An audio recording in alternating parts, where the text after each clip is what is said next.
প্রিয় শিক্ষার্থীবৃন্দ, তোমাদের সকলকে অনলাইন ডাটাবেস ম্যানেজমেন্ট সিস্টেম ক্লাসে স্বাগতম জানাচ্ছি। আমি অনুপম হালদার, সহযোগী অধ্যাপক, কম্পিউটার সায়েন্স অ্যান্ড ইঞ্জিনিয়ারিং বিভাগ, ঢাকা সিটি কলেজ। আমরা ডাটাবেস ম্যানেজমেন্ট সিস্টেমের আমার যে অংশটুকু, সেই অংশটুকু শেষ হয়েছে, আমরা রিভিউ করেছি। আজকে আবার চ্যাপ্টার 1টা একটু রিভিউ করি এবং আজকেই মোস্ট প্রবাবলি আজকে তোমাদের লাস্ট ক্লাস নেব আমি ডিবিএমএস এর, কারণ এটা তো আমরা রিভিউ করেছি অলরেডি। ঠিক আছে, এবং সকলকে ঈদের আগে তার ক্লাস পাচ্ছি না আমি। ঈদের আগাম শুভেচ্ছা রইল। চ্যাপ্টার 1 ইন্ট্রোডাকশন, তাই না? DBMS, database management system. DBMS দ্বারা কি বুঝি আমরা? এতদিন আমরা ক্লাস করেছি, ডিবিএমএস দ্বারা কি বুঝতে পেরেছো? যে ডিবিএমএস এ কি, যে কালেকশন অফ ডেটা থাকবে এবং সেই ডাটাগুলোকে কিভাবে আমরা ম্যানেজ করব, কিভাবে সহজে এই ডাটাগুলোকে স্টোর করব, সংরক্ষণ করব এবং কিভাবে সেগুলো থেকে আমরা একটা ডাটাকে বা একটা রেকর্ডকে আমরা খুঁজে বের করবো। এই তো আমাদের উদ্দেশ্য, মূল উদ্দেশ্য কিন্তু এটাই, যে আমরা সহজেই কি করব, ডাটাগুলোকে সংরক্ষণ করব কিভাবে, সুন্দরভাবে, এফিশিয়েন্টলি, কম খরচে, এবং সেখান থেকে একটা রেকর্ডকে আমরা বা একটা ডেটাকে আমরা কিভাবে অল্প সময়ের মধ্যে, ঠিক আছে, আমরা খুঁজে বের করব। সেটাই হচ্ছে কি ডিবিএমএস। এর জন্য কি লাগবে? ডেটাবেস লাগবে, এবং আর কি লাগবে? ডেটাবেসের সাথে আর কি লাগবে? যে এই ডেটাবেসটা তৈরি করার জন্য কিছু অ্যাপ্লিকেশন প্রোগ্রামের সমষ্টি লাগবে, তাই না? কিছু ডিবিএমএস এর সাহায্যে আমরা কি করব? ডাটাবেস তৈরি করব, যেখানে আমরা ডাটাগুলোকে সংরক্ষণ করব এবং ইউজার কি করবে? ডিবিএমএস এর সাহায্যে কি করবে? ডাটাবেস ম্যানেজমেন্ট সিস্টেমের সাহায্যে ডাটাবেসগুলো থেকে তথ্যগুলোকে কোয়েরি করে খুঁজে বের করতে পারবে। ঠিক আছে, এটি হচ্ছে কি ডিবিএমএস, ডাটাবেস ম্যানেজমেন্ট সিস্টেম। ঠিক আছে, তাহলে বইতে কি বলছে? দেখো, database management system consist of a collection of interrelated data and a set of programs to access those data. তার মানে আমাদের কি থাকবে? কিছু ডেটা থাকবে, তাই না? মনে করো তুমি একটা মাইক্রোসফট এক্সেস ব্যবহার করে, শোন, ওই যে ক্লাসে ঢুকে কথা দেখতো বলো না, আমার ওটা চ্যাট বক্সে আছে নাকি। কথা বলবে না, তাহলে এখানে দেখো যে জিনিস দুইটা বলেছে, একটা হচ্ছে কি কালেকশন অফ ইন্টার-রিলেটেড ডাটা। অর্থাৎ মনে করো তোমরা তো প্র্যাকটিক্যাল করছো, তখন দেখা যাচ্ছে কি যে একাধিক টেবিল তৈরি করা যায়, বা মাইক্রোসফট এক্সেস দ্বারা তুমি ডাটাবেস তৈরি করতে পারো, একাধিক টেবিল তৈরি করতে পারবো। এই টেবিলের মধ্যে, একটা ডাটাবেসের মধ্যেই কিন্তু একাধিক টেবিল, একাধিক রিপোর্ট তৈরি করা যাবে, একাধিক ফর্ম, একাধিক কোয়েরি, এগুলো করতে পারবে। প্রত্যেকটা হচ্ছে এক একটা অবজেক্ট। টেবিল একটা অবজেক্ট, রিপোর্ট একটা অবজেক্ট, ফর্ম একটা, কোয়েরি একটা, প্রত্যেকটা এক একটা অবজেক্ট। ঠিক আছে, এগুলো হচ্ছে কি এক একটা অবজেক্ট এই ডাটাবেস। এবং এই আমরা এই টেবিলের মধ্যে আমরা রেকর্ডগুলো রাখবো এবং একাধিক টেবিলের মধ্যে আমরা রিলেশনশিপও তৈরি করতে পারবো। ঠিক আছে, রিপোর্ট তৈরি করতে পারবো। রিপোর্ট মানে কি? যে আমি প্রতিবেদন দেখতে চাই যে গত গত মাসে কারা কারা ক্লাস করেছে, একটা ডাটাবেস তৈরি করা আছে, সেটা আমরা একটা রিপোর্ট দেখতে চাই, বা ডাটাবেস ক্লাস কে কে করেছে। ঠিক আছে, আর ফর্ম মানে কি? ফর্ম হচ্ছে কি, এটা কি একটা ইন্টারাকশন, অর্থাৎ ডাটা ইনপুট দেওয়ার একটা ব্যবস্থা। ঠিক আছে, একটা ডাটা ইনপুট দেওয়ার একটা ইন্টারফেস তৈরি করে। এই ফর্মের সাহায্যে, ফর্মে আমরা ডাটা দেবো, ডাটাটা কোথায় জমা হবে? যে টেবিলে জমা হবে। টেবিলে আমরা সরাসরি ডাটা ইনপুট দিতে পারি, অথবা ফর্ম এফিশিয়েন্টলি কি ফর্মের মাধ্যমে আমরা ডাটা ইনপুট করতে পারি। ঠিক আছে, তাহলে ডাটাবেসটা কি দাঁড়াচ্ছে? Collection of interrelated data and set of programs. কিছু প্রোগ্রাম থাকবে to access those data. The collection of data usually refer to as the database. এই যে ডাটার সমষ্টি, এটাকে কি বলা হয়? ডেটা বেস বলা হয়। Contains information about one particular enterprise. The primary goal of a DBMS is to provide an environment that is both convenient and efficient to use and retrieving and storing database information. দেখো, তাহলে কি প্রধান গোল কি? DBMS এর গোল কি? গোল হচ্ছে দুইটা। একটা হচ্ছে কি, যে storing the data, data store করা। ঠিক আছে, কনভেনিয়েন্ট অ্যান্ড এফিশিয়েন্ট ওয়ে আমরা ডাটা স্টোর করব, এটা একটা। আর একটা হচ্ছে কি, রিট্রিভিং, অর্থাৎ এই ডাটাবেস থেকে আমরা কি ডাটাগুলোকে বা রেকর্ডকে আমরা রিট্রিভ করব, মানে উত্তোলন করব, খুঁজে বের করব। কি বেসিসে? কোয়েরির উপর বেস করে সেটা তুমি খুঁজে বের করবে। ঠিক আছে, এটা হচ্ছে কি ডিবিএমএস এর গোল। তাহলে ডিবিএমএস হচ্ছে কি কালেকশন অফ ইন্টাররিলেটেড ডাটা এবং and set of programs to access those data. The goal of the DBMS is, দুইটা গোল, একটা হচ্ছে কি storing the data and retrieving the data convenient and efficient way. ঠিক আছে, and to security, এবং এটার ক্ষেত্রে প্রধানটা কি, যে সিকিউরিটিটা হচ্ছে প্রধান গুরুত্বপূর্ণ বিষয়। কারণ কি মনে করো দেখো এখন অনলাইন ব্যাংকিং সবগুলো কি অনলাইনে কাজ করা হচ্ছে, ট্রানজেকশন হচ্ছে অনলাইনে। এখন এটা যদি কেউ কোনো কারণে তুমি যদি মনে করো এই ডাটাবেজে ঢুকতে পারো তাহলে সমস্যা, তাই না? কারণ মনে করো এখানে অনলাইন ব্যাংকে তোমার অ্যাকাউন্টে মনে করো আছে মনে করো 10 লাখ টাকা। এখন তুমি যদি এখানে আরো বাড়িয়ে দাও, ঠিক আছে, 10 কোটি টাকা বাড়িয়ে দাও, তুমি যদি ডাটাবেজে ঢুকে তাহলে একটা সমস্যা না? সুতরাং এটা সিকিউরিটির একটা গুরুত্বপূর্ণ ফ্যাক্টর ডাটাবেজে, তাই না? এটা মাল্টি লেভেল সিকিউরিটি প্রদান করা হয়। The purpose of database system সেটা আমরা বুঝতে পারলাম। দেখো, keeping organizational information in a file processing system has a number of major disadvantages. এখানে কি বলছে যে ফাইল প্রসেসিং সিস্টেমে অনেক ড্রব্যাকস রয়েছে, অর্থাৎ যে আগের যে সিস্টেমে ফাইলে আমরা যে ডাটা রাখা হতো অর্গানাইজেশনাল ইনফরমেশন ফাইল প্রসেসিং সিস্টেমে, যে ক্ষেত্রে সেক্ষেত্রে কি কি সমস্যা? ডাটা রিডান্ডেন্সি হতো, অর্থাৎ যখন ম্যানুয়ালি ডাটা স্টোর করা হতো তখন ডাটা রিডান্ডেন্সি হতো, ঠিক আছে, ইনকনসিস্টেন্সি দেখা দিত। তারপর difficulty in accessing data, data isolate করতে সমস্যা, ইন্টিগ্রিটি প্রবলেমস, অ্যাটোমিসিটি প্রবলেম, এগুলো আমরা এর আগে আলোচনা করছি, তাই না? কনকারেন্ট অ্যাক্সেস, অ্যানোমালিস, একই সাথে অ্যাক্সেস করতে গেলে সমস্যা হতো, সিকিউরিটি প্রবলেম হতো, ঠিক আছে। এগুলো হচ্ছে কি ড্রব্যাকস। আর মূল উদ্দেশ্য কি, মানে ফাইল প্রসেসিং সিস্টেম অর্থাৎ ম্যানুয়াল যেটা হতো সেটার সমস্যাগুলো।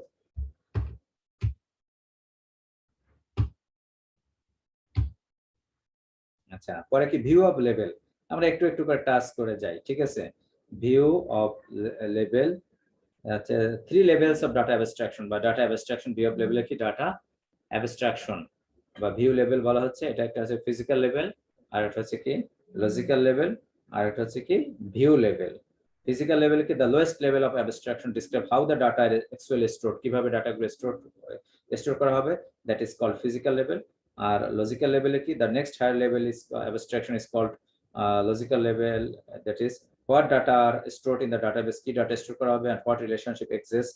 আর ভিউ লেভেল হচ্ছে একজন ভিউয়ার, একজন ইউজার, জেনারেল ইউজার কিভাবে দেখবে, ঠিক আছে। That highest level of abstraction describe only part of the entire database, কিভাবে আমরা দেখবো সেটা হচ্ছে কি যে ভিউ লেভেল। একটা হচ্ছে physical level, then logical level, তারপর what data are stored and what relationship exist, logical level, একটা হচ্ছে ভিউ লেভেল, ঠিক আছে। এটা হচ্ছে তিনটা হচ্ছে কি data abstraction, physical, logical and view level. তারপর বলছে কি স্কিমা ডেফিনেশন, তাই না? একটা আছে ইনস্ট্যান্স আর একটা আছে স্কিমা ডেফিনেশন। এখানে দেখো ডাটাবেস, দেখো the collection of information stored in the database at a particular moment is called an instance. Instance মানে বাংলাটা কি দাঁড়ায়? ইনস্ট্যান্স হচ্ছে কি ঘটনা, ঠিক আছে। ইনস্ট্যান্স হচ্ছে কি ঘটনা, একটা পার্টিকুলার মোমেন্ট, একটা নির্দিষ্ট সময় যে ডাটাবেসটার অবস্থা কি, দ্যাট ইজ কল্ড ইনস্ট্যান্স, ঠিক আছে। আর স্কিমা ডেফিনেশন মানে কি ডাটাবেস ডিজাইন থেকে বলা হয় স্কিমা ডেফিনেশন। মনে করো স্টুডেন্ট ইনফরমেশন রাখা হবে, স্টুডেন্ট ইনফরমেশন আমাদের কি কি অ্যাট্রিবিউট থাকবে? Student student roll number, student code, তার name, address, father's name, mother's name, phone number, ঠিক আছে, রেজাল্ট, বিভিন্ন ইনফরমেশন থাকবে, দ্যাট ইজ কল্ড কি schema definition. The organization of data, that is called schema.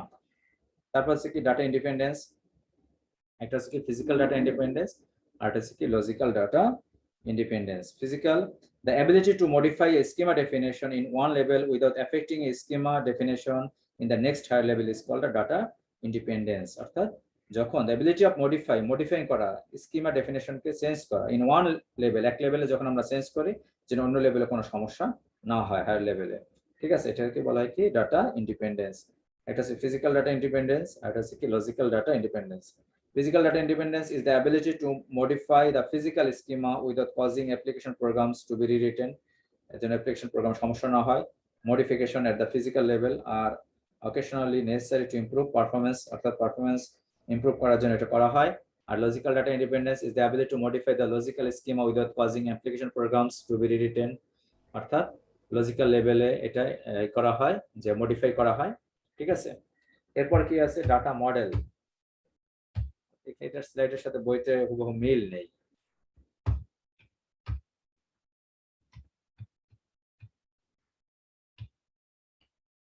আচ্ছা, ডাটা মডেলগুলোর মধ্যে কি আছে দেখো। ডাটা মডেল অর্থাৎ কিভাবে ডিজাইন করা হয় বা কিভাবে ডাটাগুলো স্টোর করা হবে।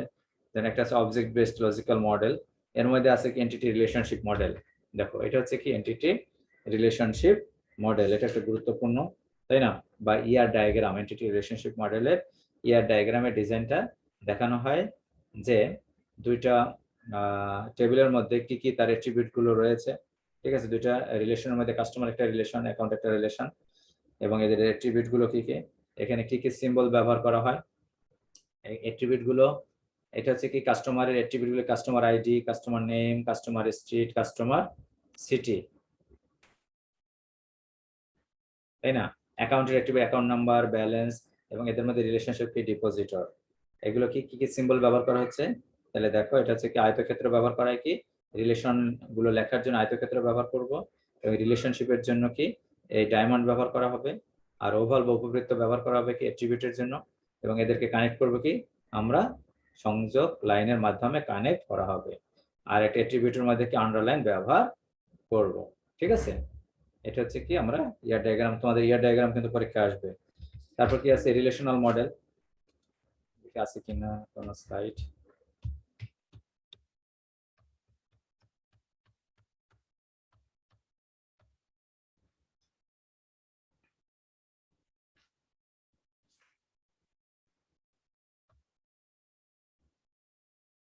এই রিলেশনাল মডেল কি একটা টেবিল, মানে সিম্পলি যে টেবিলটা দেয়া আছে টেবিলের মধ্যে কি কি আমরা ফিল্ডগুলো ব্যবহার করব, কোন ফিল্ডটা, এগুলো হচ্ছে অ্যাট্রিবিউট, কোন ফিল্ডটা প্রাইমারি কি হবে, এবং তার রেকর্ডগুলো দেয়া থাকবে, এটা হচ্ছে কি রিলেশনাল ডাটাবেস, ঠিক আছে। That is relational model, known as relational model, অর্থাৎ রিলেশনগুলো দেয়া থাকবে এবং তার রেকর্ড সহ দেয়া রয়েছে, ঠিক আছে। এটা হচ্ছে রিলেশনাল মডেল। তারপর নেটওয়ার্ক মডেলে দেখি নেটওয়ার্ক মডেল আছে কিনা, এটা একটা রিলেশনাল মডেল, তাই না, তিনটা টেবিল রয়েছে, ইয়ার মডেল,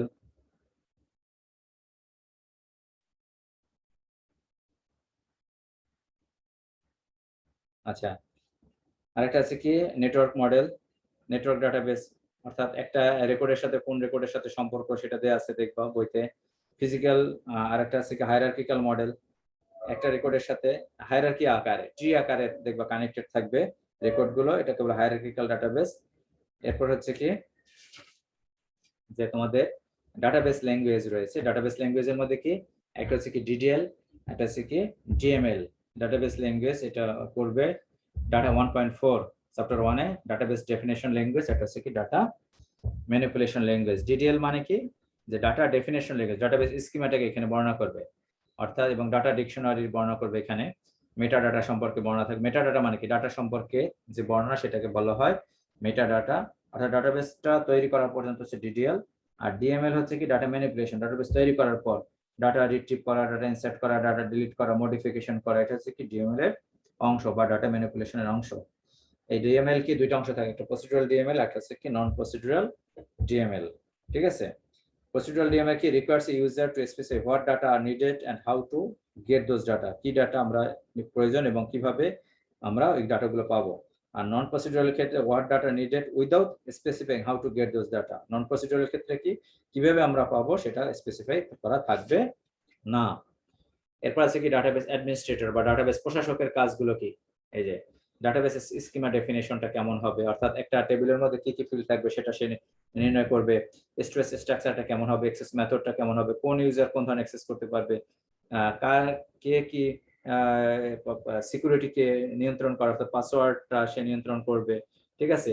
ফিজিক্যাল অর্গানাইজেশন মডিফিকেশন করা, তারপর কি গ্র্যান্ট অথরাইজেশন করা, ডাটা অ্যাক্সেস করা অথরাইজ করবে, অর্থাৎ কোন ইউজার কোন ধরনের অ্যাক্সেস করবে, integrity constant specification constant specify করবে, অর্থাৎ এই ফিল্ডে আমি এই ধরনের ডাটা ইনপুট করব, ঠিক আছে।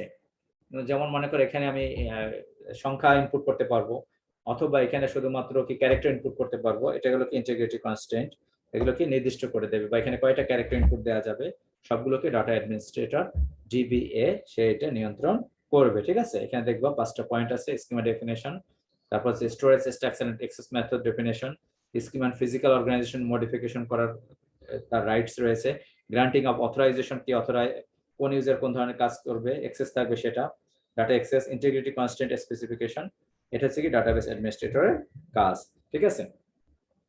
এটা খুব ইম্পর্টেন্ট, পরীক্ষা আসে কিন্তু। স্যার হ্যাঁ স্যার আমাদের মানে আপনি যে যে চ্যাপ্টার গুলো আমাদের কমপ্লিট করছেন স্যার, ওই মানে ওই চ্যাপ্টার একটু টপিক গুলো স্যার ঢাকায় দিলে ভালো হতো না? টাকায় দিলে ওগুলো তো আমি স্লাইড জি দিয়ে স্যার। দিচ্ছি না, স্লাইডে আলোচনা করছি না। এখন তাহলে স্যার আমার মানে ক্লাসের ভিডিওগুলো রিভিউ দেখলে আমি বুঝতে পারবো যে আপনি কোন কোন টপিক গুলো আমাদের মানে পড়ানো হয়েছে। আচ্ছা, তাহলে এটা আমি মানে দিয়ে দেবো, ঠিক আছে, জি আপলোড স্যার। করে দিয়ে দেবো ওকে স্যার। Okay sir. টপিকগুলো, ঠিক আছে। ডাটাবেস অ্যাডমিনিস্ট্রেটর, জি স্যার। এরপর এখানে আছে আরেকটা যেটা টপিক, এটা সিস্টেম স্ট্রাকচার। এই ছবিটা কিন্তু পরীক্ষায় আসে। System structure, overall system structure বর্ণনা করো।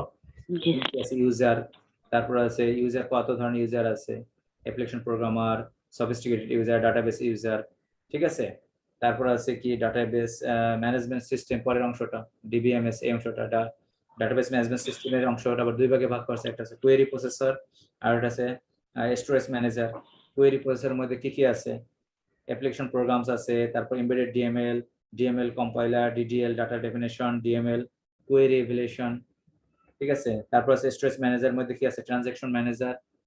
স্টোরেজ ম্যানেজার মধ্যে দেখবা কি, এখানে transaction manager, buffer manager, file manager আছে, এবং লাস্টে আছে কি ডিস্ক স্টোরেজ, কোথায় স্টোর করবে, data files, indexes, statistic data dictionary, এগুলো ডিস্ক স্টোরেজে, এগুলো বিভিন্নভাবে ডাটাগুলো জমা থাকবে, এগুলো একটু একটু করে বর্ণনা দিতে হবে।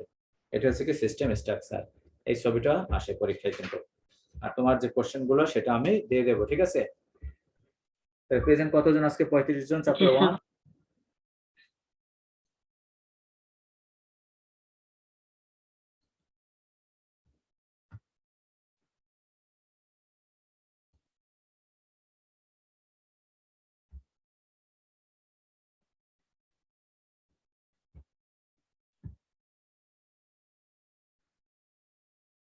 প্রেজেন্ট সকালে এত কম কেন? সকাল 11টা বাজে, ব্যাপারটা কি বুঝলাম না।